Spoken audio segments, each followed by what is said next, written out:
जब तक नहीं जाएंगे, जब तक ये हमारा 3 कानून नहीं तोड़ेगा, हम नहीं जाएंगे, यहीं मर जाएंगे। जब ये कहते हैं कि हम गारंटी दे रहे हैं तो फिर कानून बनाने में क्या दिक्कत है? कानून इनके मन में चोर है, क्योंकि आज तक ये कभी भी किसी को विश्वास में नहीं ले सके। आपको थकाए के और छकाए के जब हटेंगे, हम पूरे थका देंगे और इन्हें मांगे, इन्हें घुटने टेकने पड़ेंगे इस संगठन के आगे। किसान अभी इतना बेवकूफ नहीं रहा जो किसी दूसरे के छड़ाई में आवेगा। जब मुझे पता ये चल रहा है कि मैं घाटे में जा रहा हूँ तो मैं किसी और की क्यों सुनूंगा? या फिर ये मुझसे बता दे, जब ये सरकार में नहीं थे कहते थे गन्ने का भाव 450 रुपए क्विंटल दिलवाएंगे, अगर हमारी सरकार आवेगी तो क्या ये हमें उस समय बेवकूफ बना रहे थे? नमस्कार दोस्तों, केंद्र सरकार और किसान नेताओं के बीच 12वें दौर की बातचीत न सिर्फ बेनतीजा रही बल्कि बातचीत टूट गई। अगली कोई तारीख मुकर्रर नहीं हो सकी। केंद्र सरकार ने किसान नेताओं पर आरोप लगाया कि कुछ बाहरी राजनीतिक ताकतें उनके पीछे हैं। साथ में कृषि मंत्री ने यह भी कह दिया कि जब आंदोलन की शुचिता खत्म हो जाती है तो समाधान मुमकिन नहीं होता। कल करीब करीब 4.5 घंटे तक किसान नेता और मंत्री विज्ञान भवन में थे, लेकिन बातचीत हुई सिर्फ 15 से 20 मिनट। 3 घंटे का ब्रेक। उसके बाद केंद्रीय मंत्री अपनी तरफ गए, किसान नेता अपनी तरफ गए। किसान नेताओं ने कहा सरकार उनके प्रस्ताव पर जब तक विचार नहीं करेगी तब तक घर वापसी नहीं होगी। प्रस्ताव मतलब ये तीनों कानूनों की वापसी, एमएसपी पर कानून। सरकार का कहना था जो हम आपको सबसे बेहतर प्रपोजल दे सकते थे हमने दे दिया, अब इसके अलावा हमारे पास कुछ नहीं है। अगर आपको लगे, आपका मन हो इस प्रस्ताव पर बात करने का तो आप संपर्क करिएगा, हम फिर बात कर सकते हैं, लेकिन इससे ज़्यादा कुछ नहीं। तो ये बातचीत जिसका सिलसिला लगातार चल रहा था वो बातचीत अब टूट गई। सवाल उठता है यहाँ से अब आगे क्या होना है। इस बीच 26 जनवरी है, मैं इस वक्त हूँ गाजीपुर बॉर्डर पर। मेरे चारों तरफ आप देख रहे हैं किसान हैं, युवा हैं, बुजुर्ग हैं, हर उम्र के किसान हैं जो अलग अलग इलाकों से आए हैं, यूपी से, उत्तराखंड से और कुछ हरियाणा और आसपास के इलाकों से भी। मैं इन किसानों से बात करूंगा। और सरकार अगर ये कहती है कि जब शुचिता खत्म हो तो आंदोलन खत्म नहीं हो सकता, और जब शुचिता किसी आंदोलन का खराब हो जाए तो समाधान मुमकिन नहीं, क्या कहना चाहते हैं केंद्रीय मंत्री? सरकार का इशारा किस तरफ है और ये आरोप किसानों पर है तो इसका मतलब क्या है? इन्हीं मुद्दों पर बात करेंगे। और अगर देखें तो इस बार पहली बार सरकार ने 3-4 मीटिंग के बाद सरकार ने साफ कह दिया अब हम इससे ज़्यादा नहीं झुक सकते। अगर सरकार की तरफ देखें तो किसान नेताओं के अब गेंद किसान नेताओं के पाले में है। किसान नेता कैसे रिस्पॉन्ड करेंगे इस पर भी बात करेंगे। हमारे साथ हैं हरपाल सिंह, उन 40 संगठनों से जिनसे सरकार की बात हो रही है उनमें से एक। कल पूरी बैठक में विज्ञान भवन में हरपाल सिंह भी थे, साथ में जगतार बाजवा हैं, ये भी किसान यूनियन के नेता हैं, किसानों की बैठक में थे। इस बीच ये भी कहा जा रहा है कुछ किसान संगठनों की राय कुछ अलग भी है, जो चाहते हैं कि सरकार के प्रस्ताव को मान लिया जाए। वो क्या मुद्दे हैं, इन मुद्दों पर बात करेंगे। और बहुत सारे किसान यहाँ हैं गाजीपुर बॉर्डर पर, और पीछे एक स्टेज है, उस स्टेज पर 10 से 12 किसान जो लगातार रिले हंगर स्ट्राइक होती है उसका हिस्सा है, सुबह सुबह भूख हड़ताल पर बैठ गए। सबसे पहले आपसे कि हरपाल सिंह साहब, कल क्या हुआ, जरा बैठक के अंदर की बात बताइए। क्या हुआ कि 4.5 घंटे तक कथित तौर पर बैठक हुई लेकिन उसमें बात 15-20 मिनट हुई शायद? नहीं, कल से पहले बैठक हुई थी, उसमें सरकार ने एक प्रस्ताव दिया था कि हम बिलों को 1.5 साल के लिए स्टे कर देते हैं और उसके बाद एक कमेटी बना लेंगे, ये एक प्रस्ताव दिया था। हम लोगों ने तब भी ये साफ कर दिया था कि हम यहाँ आए हैं रिफिल के लिए आए हैं, आप वापस करिए, और हम बिल्कुल इस बात की नहीं आए कि आप इसको स्टे करेंगे क्या करेंगे। नहीं, फिर भी आप कहते हैं तो हम अपनी मीटिंग विचार कर सकते हैं इसको लेकर। तो परसों हमारी बैठक हुई थी और बैठक में पूरे जनरल बॉडी में बातचीत हुई। तो एक मत से सब लोगों ने कहा कि हम जो लोग यहाँ आए हैं हम बिलों को रिफिल करने के लिए आए हैं, और हमने ये भी कहा 145 लाख लोग जो शहीद हुए हैं उनका भी यही निर्णय था कि हम वापस करने आए हैं। और 2 महीने से लोग यहाँ बैठे हुए हैं, आंसू गैस के गोले खाए हैं, वाटर कैनन झेली हम लोगों ने, तो हम इसलिए नहीं आए कि हम आप स्टे करेंगे या उसको बढ़ाएंगे आगे के लिए। तो हमने बहुत साफ कहा था ये तलवार हो गई है, आपने हमारी घर तलवार लटका दी है और तलवार कह रहे हो 1.5 साल लटकी रहेगी, उसके बाद कभी हम उठा सकते हैं। तो हमने कहा आप उसको रिपील करिए, फिर कमेटी बना लो, आप इसको वापस ले लो और कमेटी बना लो आप। ये हमारी बात थी। एमएसपी सरकार क्या कर रही है, बार बार गुमराह कर रही है। एमएसपी सरकार कहती है हम एमएसपी गारंटी देना चाहते हैं। हमने कहा एमएसपी गारंटी तो है, हम चाहते हैं जो एमएसपी आप दे रहे हैं उसकी खरीदी करनी चाहिए आप। नहीं, मैं एक सवाल उस पर विस्तार से जाऊंगा कि कल क्या बात हुई जहां से बात टूटी, वो क्या हुई मीटिंग में कि बीच में 3.5 घंटे का गैप हुआ, किसान नेता अलग कमरे में थे, मंत्री अलग जगह थे, और उसके बाद शायद नरेंद्र तोमर आए और उन्होंने कहा बातचीत खत्म। वो क्या बात हुई, जरा बताइए, फिर बाकी लोगों से भी बात। वो बात ये थी, नरेंद्र तोमर ने कहा कि हमने आपको प्रस्ताव दिया, आप उससे बात कर लें और हम भी बात कर लें। नरेंद्र तोमर उठ के चले गए, वो 2 घंटे बाद वापस आए थे मीटिंग के अंदर, इसलिए हम लोग वहीं बैठे रहे। वो दोबारा फिर आए, वो उन्होंने फिर कहा कि हमारे प्रस्ताव का आप क्या कहना है। हमने कहा हमारा जो पहले कहना वो अब कहना है, हम रिफिल चाहते हैं, आपको हमारा स्पष्ट 2 जवाब है इस बात को लेकर। तो उन्होंने फिर कहा कि हमने जो अपना दे दिया आपको प्रपोजल, इस पर बात कर सकते, तब दोबारा बात हो सकती है, हमने इस पर कोई बात करना चाहते, ये हमने पहले खारिज कर दिया। आपको आगे बढ़ना हो, बात करनी हो, आप बुला लेना, हम आ जाएंगे और नहीं अपना अंदर चलाएंगे हम। ये बात साफ होगी कल। तो अब ये एक सवाल और उसके बाद बाकी लोगों से कि उसके बाद हुआ कि देर रात तक सिंघू बॉर्डर पर किसान संगठनों की बैठक हुई, क्योंकि शायद नरेंद्र तोमर ने यह भी कहा कि शनिवार तक आपका मन बने तो आप बात करने के लिए संपर्क करिएगा। क्या तय हुआ किसान संगठनों की? उस पर उसके प्रस्ताव को तय नहीं हुआ, उस पर तो वही डिसीजन है कि 1-2 लोगों की राय थी उसमें कि सरकार अगर बात चाहती है स्टे के लिए तो पूरे टाइम के लिए स्टे करे, उसको 2024 तक स्टे करे। पूरे टाइम मतलब 24 तक, अच्छा, अपने कार्यकाल के टाइम तक पूरे स्टे करे, 3 साल तक करे पूरा। उसके बाद नेक्स्ट इलेक्शन होंगे, जो सरकार आगे हम देख लिया जाएगा। लेकिन तब तक के लिए कुछ लोग राय थी, लेकिन वो राय भी खाली हो गई थी सबकी एक मत से कि नहीं हम तो रिफिल चाहते हैं। ये तो बड़ा स्पष्ट क्लियर हमारा स्टैंड है इसको लेकर, इसमें कहीं कोई डाउट नहीं है। अच्छा, ये बताइए अब एक और बात, चूंकि आप भी किसान नेताओं की मीटिंग जो सिंघू बॉर्डर पर परसों भी हुई थी उसमें थे, एक बात जो कल केंद्रीय मंत्री ने कह दी कि जब आंदोलन की शुचिता खत्म हो जाती है तो समाधान मुमकिन नहीं होता, कुछ राजनीतिक ताकतें इन आंदोलन के पीछे हैं। शुचिता खत्म होना मतलब एक तरह से आंदोलन जब कलंकित होता है, साफ नहीं होता, ये कहा। क्या मतलब है, क्यों ऐसा कह रहे हैं? क्या बाहरी ताकतें हैं, ये सरकार का आरोप है? देखिए साहब, पहली बात तो इतने लगभग 2 महीने इस आंदोलन को इन सड़कों पर बैठे हो गए हैं, अभी तक ऐसी कोई भी घटना सामने नहीं आई है जिसको कलंक के रूप में कहा जाए। बाकी ये सरकार ये कुछ भी कह सकती है, क्योंकि ये सरकार की नैतिकता कहीं तक है नहीं। उस संबंध में ये कुछ भी बोल देते हैं सरकार के मंत्री। और कोई भी ताकतें, अगर बाहरी ताकतें अगर आ रही हैं, अगर ये कह रहे हैं, जबकि हैं नहीं आंदोलन में, हमें तो आज तक नहीं दिखाई दी, किसी को दिखाई नहीं दी। अगर ये सरकार ऐसा कह रही है तो इसका मतलब ये है कि ये सबसे निकम्मी सरकार है। इस सरकार के होते हुए बाहरी ताकतें आ कहाँ से रही हैं फिर? और हमें लगता है कि ये कुछ खुद ही प्लांट करके ऐसे बंदों को आगे फ्यूचर में भेजना चाहते हैं इस आंदोलन को बदनाम करने के लिए, और उसकी भूमिका बना रहे हैं ऐसा बोल करके। ये हमें ऐसा लगता है। अब इस बीच ये भी हुआ कि एक शख्स को सिंघू बॉर्डर पर किसानों ने पकड़ा। उस शख्स के बारे में किसान नेताओं का कहना है कि इसे प्लांट किया गया था, आंदोलन में कुछ ऐसी साजिश थी जिससे आंदोलन बदनाम हो, कोई फायरिंग हो या किसानों पर आरोप लगे। ऐसे किसी शख्स को देर रात किसान नेताओं ने मीडिया के सामने पेश भी किया। मैं उस पर भी आगे किसी वीडियो में बात करूंगा विस्तार से। जो नेता कल वहां मौजूद थे उस प्रेस कॉन्फ्रेंस में, जिस प्रेस कॉन्फ्रेंस में उस शख्स को पेश किया गया, क्या आपको पता है कल एक लड़के को पकड़ा सिंघू बॉर्डर पर किसान नेताओं ने प्रेस कॉन्फ्रेंस किया? पता है आपको क्या है मामला? वो उस लड़के ने खुद कबूल किया है कि उनको प्लांट करके उस दिन इस आंदोलन को ख़राब करने के लिए, गोली चलाने के लिए ट्रेनिंग तक दी गई है। बाकायदा उसमें ये कह रहे हैं कि एक SHO है जो बाकायदा उसका नाम भी ले रहे हैं, कोई प्रवीण नाम शायद ले रहे हैं, मैंने जो प्रेस में भी सुना है, बाकायदा ट्रेनिंग दे रहे हैं कि इस आंदोलन को कैसे करना है। और उसकी प्लानिंग वो बता रहा है कि आगे पुलिस रहेगी और पीछे से पुलिस की वर्दी में कुछ लोग रहेंगे और वो गोली चलाएंगे। तो ऐसी बहुत सी बातें हैं। ये जो कह रहे हैं इस पर मैं राकेश टिकैत से कुछ देर बाद बात करूंगा, क्योंकि राकेश टिकैत वहां मौजूद थे जब उस शख्स को मीडिया के सामने पेश किया गया। लेकिन अभी मुद्दा ये कि अब अगर सरकार से बातचीत टूट गई, अब तक बातचीत बेनतीजा होती थी, अब यहां से आगे का रास्ता क्या है, किसान अब क्या करने वाले हैं? आपसे इंडिविजुअल, चूंकि ये दोनों तो नेता हैं, अब बातचीत अभी तक हो रही थी, अब बातचीत टूट गई मतलब सरकार और किसान नेता दोनों अलग रास्ते पर हैं। अब फिलहाल कहा कि हमने आपको ये प्रपोजल दिया 1.5 साल होल्ड करने का, नहीं मानिएगा तो अब आगे बात नहीं। तो क्या कहना चाहते हैं आप? कहना क्या, ये हम कैंसिल करवाने हैं, जो इन्होंने कानून बनाए हैं कैंसिल करवाने हैं। आप क्या कहेंगे?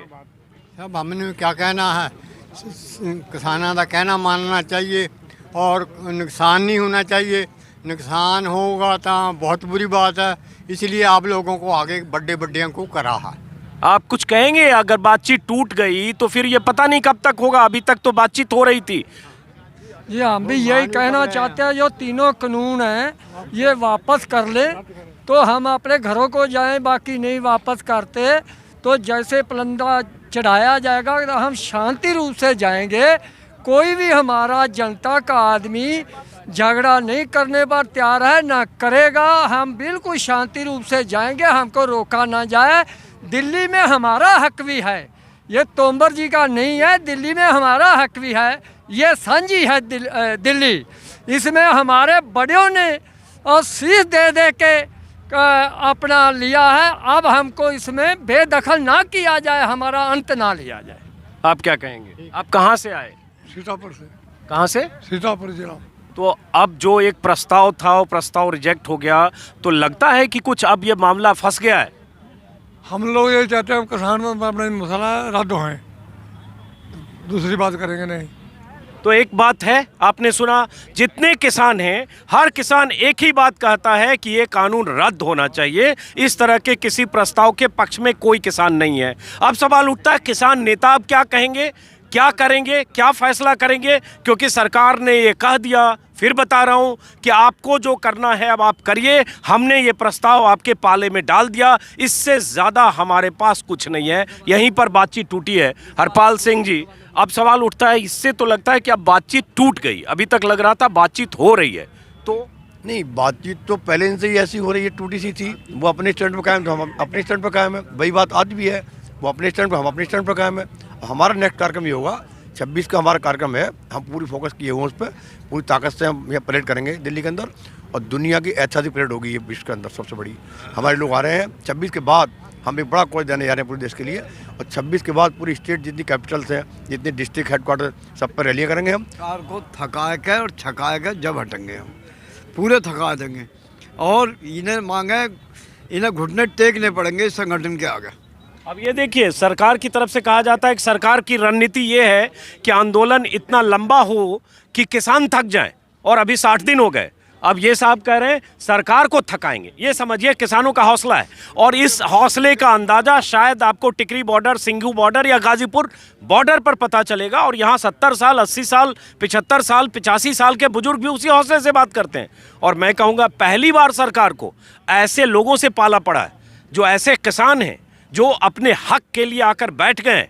और हर किसान यही कहता है हम हक लेकर जाएंगे, चाहे जितने दिन बैठना पड़े। और एक और बात, कोई भी किसान किसी से भी बात करें, वो यही कहते हैं हम शांतिपूर्ण ढंग से बैठे रहेंगे, चाहे 2 महीने 4 महीने और बैठे हों। एक बुजुर्ग सामने दिख रहे हैं और मेरी बातों से सिर हिला रहे हैं, इनसे भी पूछता हूँ, क्या ये मामला फंस गया है? अब तक 60 दिन हो गए और उसके बाद अब कोई रास्ता लगता नहीं है। सरकार कर रही है जो हमने करना था, जो हमें देना था, प्रस्ताव दे चुके, और अब ये आंदोलन के पीछे कुछ पॉलिटिकल पार्टीज है जो नहीं चाहती आंदोलन खत्म हो।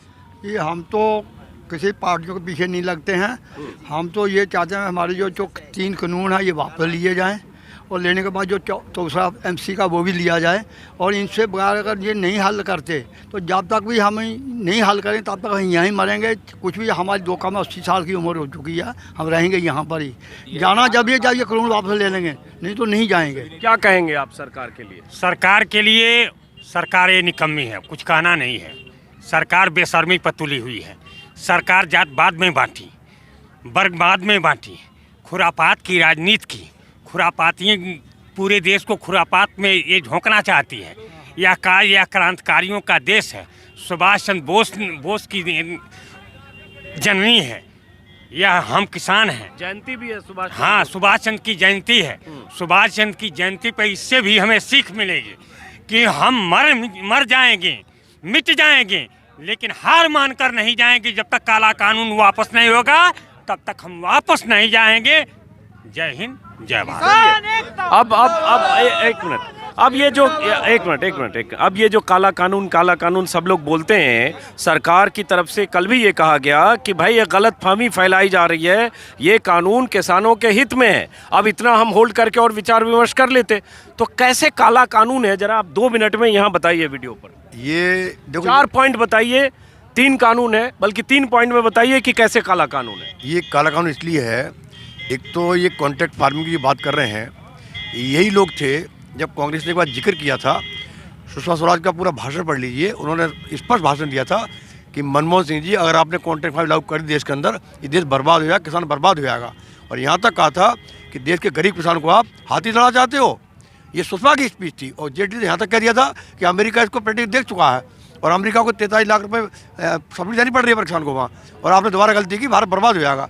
तो जब मोदी मुख्यमंत्री थे उनके नेता ये बात करते थे, आज ये खुद इसको लेकर आ रहे हैं, तो इससे बात साफ हो जाती है। काला कानून था ये पहले भी और आज भी काला कानून है, ये कौन सी बदली बात हो गई है? नहीं, वैसे मोदी का जिक्र किया तो नरेंद्र मोदी जब गुजरात के मुख्यमंत्री थे तो 2011 में मुख्यमंत्रियों की समिति के वो अध्यक्ष थे और उन्होंने खुद मनमोहन सिंह से चिट्ठी लिखकर सिफारिश की थी कि एमएसपी को कानूनी जामा पहनाया जाए, एमएसपी कानूनी प्रावधान में हो। ये बात आज से 9 साल पहले की है, जब आज के प्रधानमंत्री तब के गुजरात के मुख्यमंत्री थे। तो ये वक्त बदला, सबकी राय बदली। लेकिन ये आरोप तो फिर कांग्रेस पर भी है कि कांग्रेस के मैनिफेस्टो में भी कृषि रिफॉर्म की बात की थी, एपीएमसी मंडियों के रिफॉर्म की बात की थी, लेकिन उस बहस पर गए बगैर आप दर्शकों को समझाने के लिए, क्योंकि बहुत सारे लोगों की शिकायतें होती है कि आप ये पूछिए उनसे कि कैसे काला कानून है, तो आप पॉइंट वाइज बताइए, पॉलिटिकल छोड़िए आप। पॉइंट वाइज ये है, एक तो ये मंडी सिस्टम खत्म करना चाहते हैं। इसमें यह है कि जब बड़े बड़े कारपोरेट हमारे यहाँ आएंगे और मंडी के अंदर जो हमारे व्यापारी हैं वहाँ 6% टैक्स लगता है, इनको इन्होंने मार्केट में छूट दे दी, कोई भी आके मार्केट में आ सकता है, हो सकता है 1 साल हमको रेट देगा, बढ़ा के दे देगा। उसके बाद फिर जब वो तमाम छोटा व्यापार खत्म हो जाएगा, मंडी खत्म हो जाएंगी, फिर उसकी मोनोपोलिस्ट बन जाएगा पूरे देश का, और फिर उसके हाथ में पूरी पावर होगी। नंबर 1। नंबर 2, इन्होंने ख़त्म किया वस्तु अधिनियम कानून, एक व्यक्ति को पावर दे दी कि पूरे हिंदुस्तान का माल इकट्ठा कर रख सकता है। एक व्यक्ति को पावर नहीं दी, उन्होंने उसकी भंडारण में जो लिमिटेशन थी, जमाखोरी, वो जिस पे एसेंशियल कमोडिटी एक्ट, आवश्यक वस्तु अधिनियम, उसमें एक लिमिटेशन को डिलिमिट किया। ये सवाल है, एक व्यक्ति नहीं है। उससे क्या हुआ 135 करोड़ लोग भारत के हैं, 135 करोड़ लोग भारत के हैं, वो हमसे खरीदेंगे 8 रुपये किलो गेहूँ और अपने MRP आटा बेचेंगे 150 रुपये किलो। तो पूरे देश की लड़ाई है ये। हम बताना चाहते हैं पूरे देश को कि हमारी लड़ाई नहीं है, ये लड़ाई पूरे देश की है। कि वो जैसे जियो का हुआ, उनने फ्री कूपन दिए और तमाम कमी ठप हो गई, आज की मोनोपोली हो गई। इस तरह पूरे भारत को लाना चाहते हैं, ये ट्रेडिंग करना चाहते हैं हमारे। और एक और सवाल इसमें, इनको राइट ही नहीं है ये कि स्टेट में, ये स्टेट सब्जेक्ट है एग्रीकल्चर का और सेंटर को थोपी जाती पूरे देश पर, ये गलत प्रक्रिया। उसमें भी उन्होंने एग्री ट्रेड कर दिया है, इसको एग्रीकल्चर नहीं है, ये चालाकी भी है। चलिए, आप कुछ कहना चाहते हैं? बताइए, आप जो पूछना चाहें मैं वही कहना चाहता हूं। इस कानून को सब किसान काला कानून कहते हैं, तो क्या कैसे काला कानून? ये काला कानून तो हमने तो इसका प्रूफ अभी हमारे सामने आ गया। इन्होंने कहा कि हम अपना माल कहीं भी बेच लें, बेचन देंगे। मेरा गन्ना ये बजाय बूंदकी के उस पर तुलवा दे, दूसरे धामपुर शुगर फैक्ट्री में, जिले का जिले में नहीं तुलवा सकते, तो हमारा माल कौन ले लेगा, कौन बेचने देगा? ये सीमित हैं, ये लोग सीमित हैं। ये कुछ भी, अब मैं दिल्ली में लेकर आऊँगा, सारे समझ जाएंगे भी यूपी बिजनौर का है, दे के जाएगा। तो ये नहीं। दूसरा स्टॉक इन्होंने खत्म कर दिया। अभी आप देखिए, किसान के घर से प्याज 6 रुपए, 7 रुपए, 4 रुपए में बिक गई और इन्होंने लॉक कर लिया। लॉक करने के बाद आपने 90, 70, 80 रुपए में खरीदी थी। ऐसे ही अब ये हमारी चीज़ों को लॉक करेंगे, लॉक करने के बाद अपने मनमाने रेट में। आलू की देखिए, चिप्स की देखिए, ये जो बड़ी कंपनियां हैं ये हमारे माल को लॉक कर लेंगी, क्योंकि हम कहाँ रखेंगे? हम तो फसल आते के साथ ही हमें बेचनी पड़ती, क्योंकि हमें दूसरी फसल के लिए इंतजाम करना पड़ता, तो हम तो बेचेंगे उसे, तो ये अपने मनमाने रेट पर खरीदेंगे। एमएसपी अगर गड़बड़ कर देती है, ये नई कानून बन, और जब ये कहते हैं कि हम गारंटी दे रहे हैं, तो फिर कानून बनाने में क्या दिक्कत है?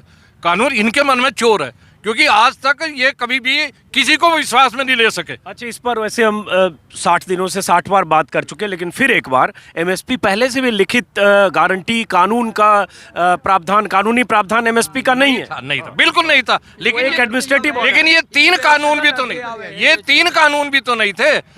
हमारे जब आँख खुली, जब इन्होंने 3 कानून, 1920 रुपए हमारा गेहूं तुला। आज हमारे गेहूं का क्या रेट है? 1500 रुपए। क्यों है? जब एक कंपनी अपनी मोहर लगाने के बाद एक बटन की कीमत भी कर वो 3 पैसे रखती, उससे कंपनी नहीं बेचती, हमारा माल क्यों बिके? ये जो बात इन्होंने कही अहम है कि सरकार की तरफ से कहा जाता है बार बार कि एमएसपी पहले भी कानूनी प्रावधान के तहत नहीं है, एडमिनिस्ट्रेटिव ऑर्डर है। तो हर किसान यही कहेगा, फिर पहले से 3 कृषि कानून है क्या? अगर 3 कृषि कानून बन रहे हैं, लागू हो रहे हैं, जो कृषि रिफॉर्म बताया जा रहा है, एग्रीकल्चर रिफॉर्म, तो फिर एमएसपी की भी बात करिए। और दूसरी बात, MSP minimum support price, product जो बाजार में बिकता है वो एमआरपी पर बिकता है। एमएसपी और एमआरपी में ऐसे बहुत का फासला होता है, ये किसानों का कहना है। एक बात और मेरी कहनी है।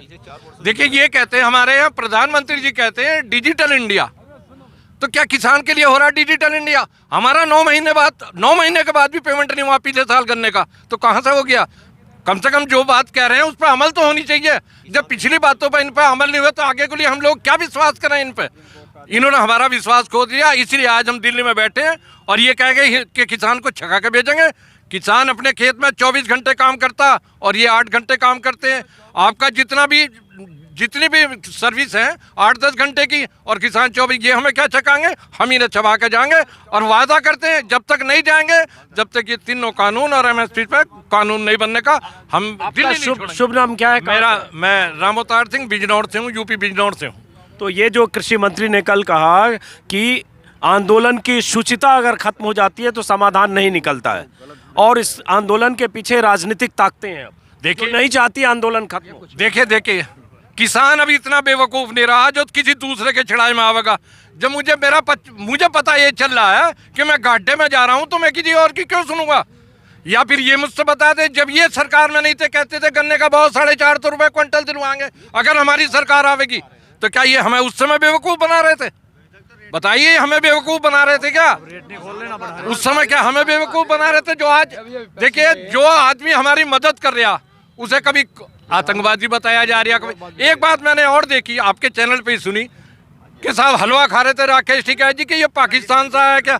एक बात बताओ मुझसे, जो चोर होगा वो दूसरे को भी चोर समझेगा। जो इन्होंने करा है ना, ये हमें भी उसमें समझ रहे हैं। इन्होंने लिया होगा पाकिस्तान से, चीन से, ये हम पे तो, अरे भाई वही तो जो कर, भाई साहब जो जिसने करा होगा, मैंने बताया अगर मैं चोर हूं तो सबको चोर समझूंगा। इन्होंने ऐसा करा होगा। तो ये हमें एक सवाल, चूंकि आपने कहा बिजनौर से, अब जैसे गाजीपुर बॉर्डर है, 2-3 किलोमीटर तक किसान है दोनों तरफ, यूपी की आबादी 20 करोड़ है, तो 20 करोड़ की आबादी में करोड़ों किसान होंगे, यहाँ इतने ही कम लोग क्यों हैं? ये बीजेपी के लोग लगातार सवाल। देखिए मैं सवाल जवाब देता हूँ।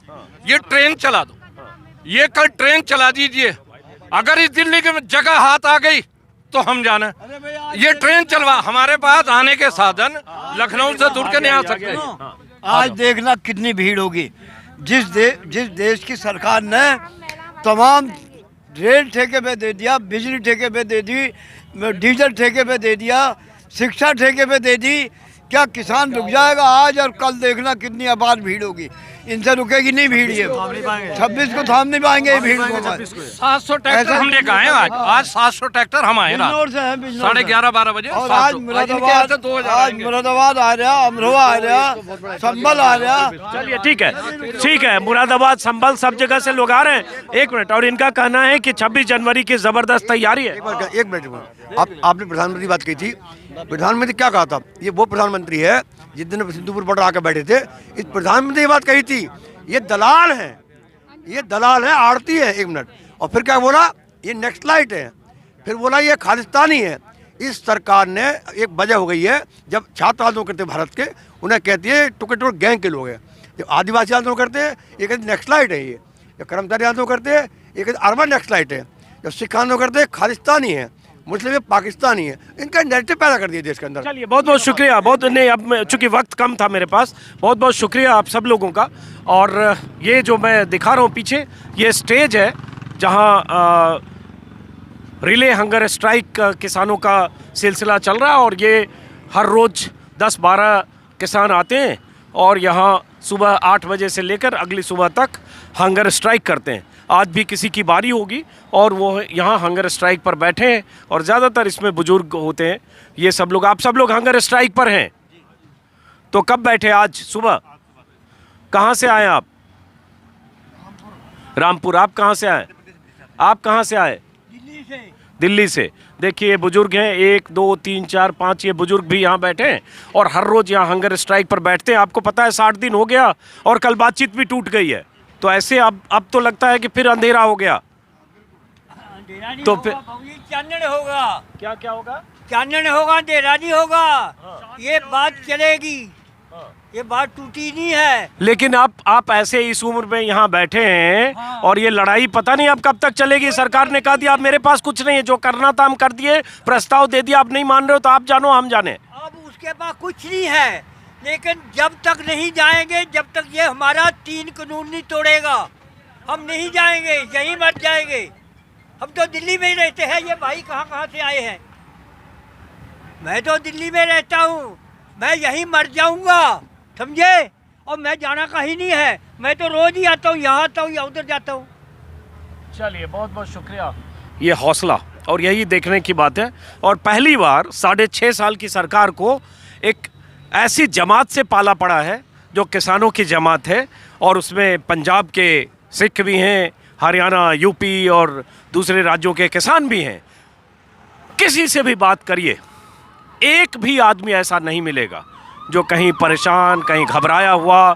60 दिन के आंदोलन चलने के बाद अनिश्चित काल आंदोलन चलने की आशंका या इससे कहीं विचलित परेशान एक भी आदमी नहीं मिलेगा। यही इस आंदोलन की खासियत है। अब देखना है क्या होता है, क्या रास्ता निकलता है, बातचीत कैसे शुरू होती है। फिलहाल दोस्तों इस वीडियो को यहीं ख़त्म करता हूँ, फिर मुलाकात होगी किसी और वीडियो में। नमस्कार।